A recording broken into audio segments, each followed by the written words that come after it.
जब हमें कोई कार्य करना होता है तो हम कहते हैं भाई हमें इस कार्य को करना है, चल करके उस जगह पर उस कार्य को पूरा करना है।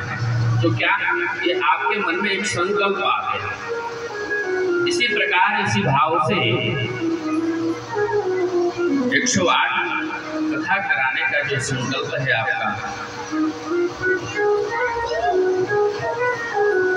ये माधव की बड़ी कृपा है।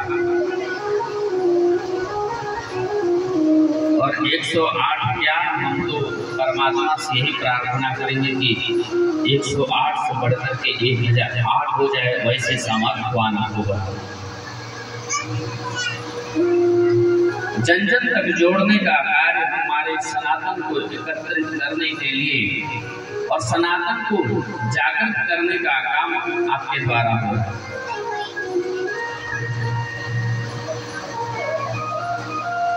सनातनी जो है वो कार्य तो करते हैं, धर्म का काम करते हैं, लेकिन बहुत ही कम। केवल खाने पीने उठने बैठने सोने में ही अपनी जिंदगी को, जीवन को ऐसे ही गुजार देते हैं।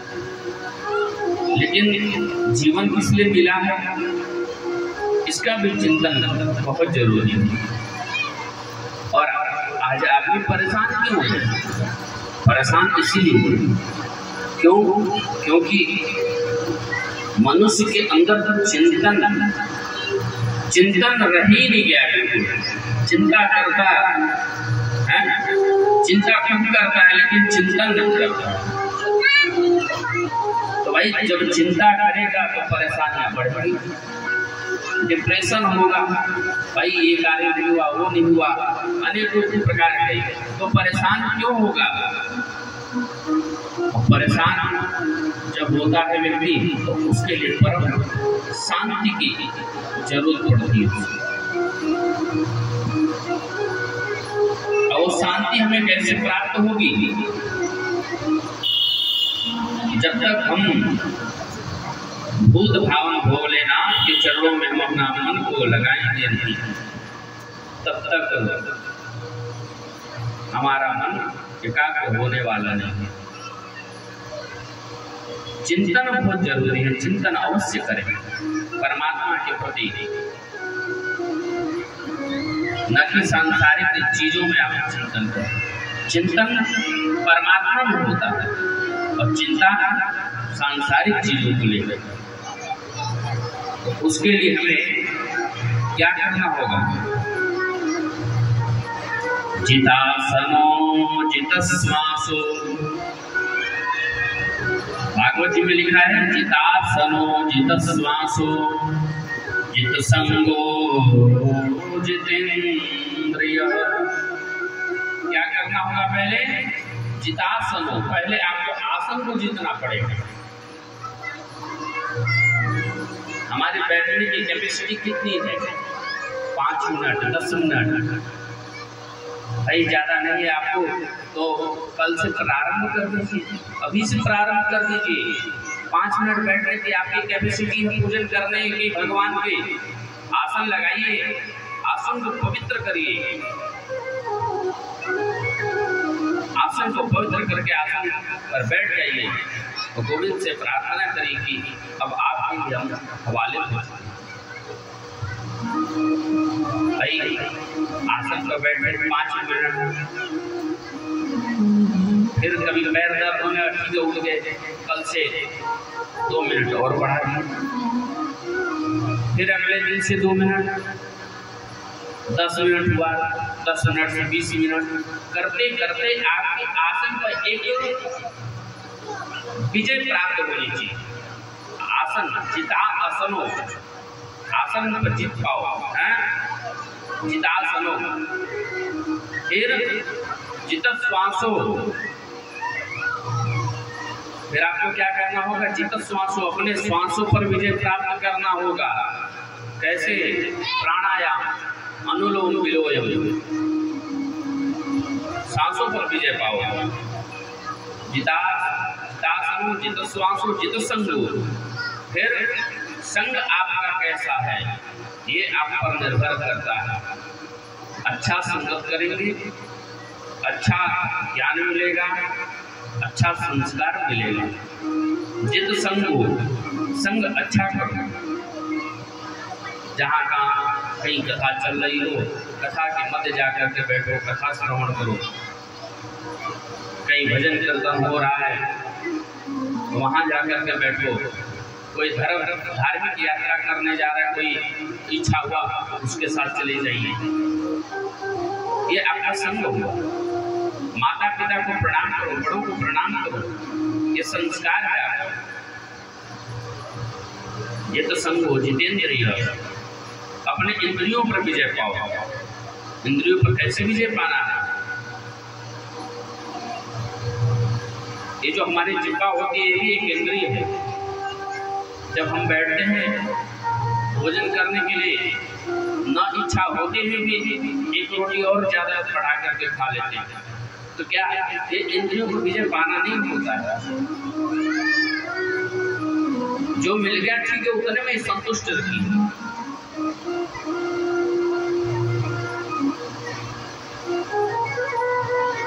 जित संगो जितेंद्रिय, स्थूले भगवते रूपे मना संधारे किया। जब आपका मन चित्त एकाग्र हो जाएगा, ये जब चारों चीजें आपके अनुरूप हो जाएगा, तो धीरे धीरे आपका मन परमात्मा में अवश्य लगेगा और फिर आपको परमात्मा की प्राप्ति हो जाएगी। बोलिए शंकर भगवान की, काशी विश्वनाथ भगवान की, अनंत बलवंत हनुमंत लाल की। हर हर महादेव। तो कल की कथा हमने श्रवण किए थे। कथा का महात्म्य, श्रवण विधि, नियम क्या होना चाहिए। विदेश्वर संहिता की कथा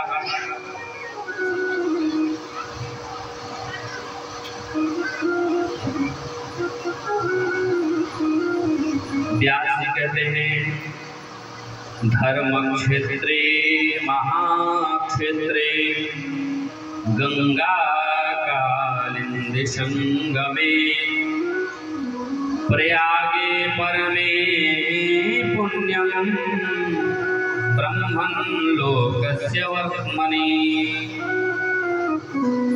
जो धर्म का क्षेत्र है, जहाँ गंगा जमुना सरस्वती का संगम हुआ, जो ब्रह्मलोक का मार्ग है, उस परम पुण्य प्रयाग में मुनियों ने यज्ञ किया। जैसा कि हमने कल भी बताया था, प्रयाग में गंगा जमुना सरस्वती तीनों का संगम है और वह त्रिवेणी संगम कहलाती है। ऐसा आप कहीं भी स्थान नहीं देखेंगे।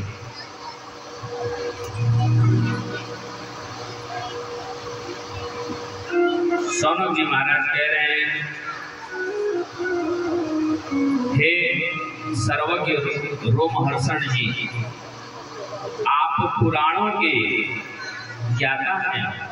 जैसे समुद्र में से रत्न निकलता है, वैसे ही आप पुराणों के ज्ञाता हैं। आप हमें समस्त कथाओं का भंडार है, वह सुनाइए। जब सूत जी महाराज कथा सुनाते थे संतों को, ऋषियों को, तो सबके जो रोम है ना हर्षित हो जाता, प्रसन्न हो जाता था। इसलिए इनका एक नाम है सूत जी का, क्या? रोमहर्षण। इनका एक नाम रोमहर्षण भी है। फिर कहते हैं, प्राप्ते कलियुगे घोरे नरा पुण्य विवर्जिता दुराचार रता सर्वे सत्यवार्ता परामुखा। कलियुग आने पर लोग पुण्य विवर्जित हो जाएंगे। सतयुग त्रेता आदि में पुण्य विवर्जिता होते थे, लेकिन कलियुग में पुण्य विवर्जिता होंगे और वे सभी दुराचार में रत होंगे। बिना बात से लोग झूठ बोलेंगे। फारसी में लिखा है ना, झूठ ही लेना झूठ ही देना, झूठ ही भोजन झूठ चबेना, झूठ ही लेना झूठ ही देना, झूठ ही भोजन झूठ चबेना।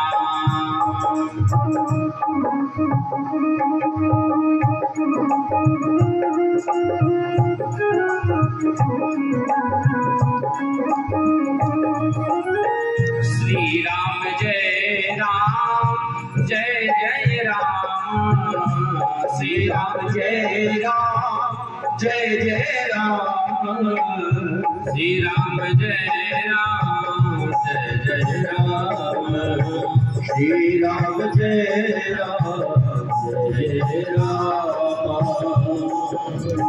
श्री राम जय राम जय जय राम।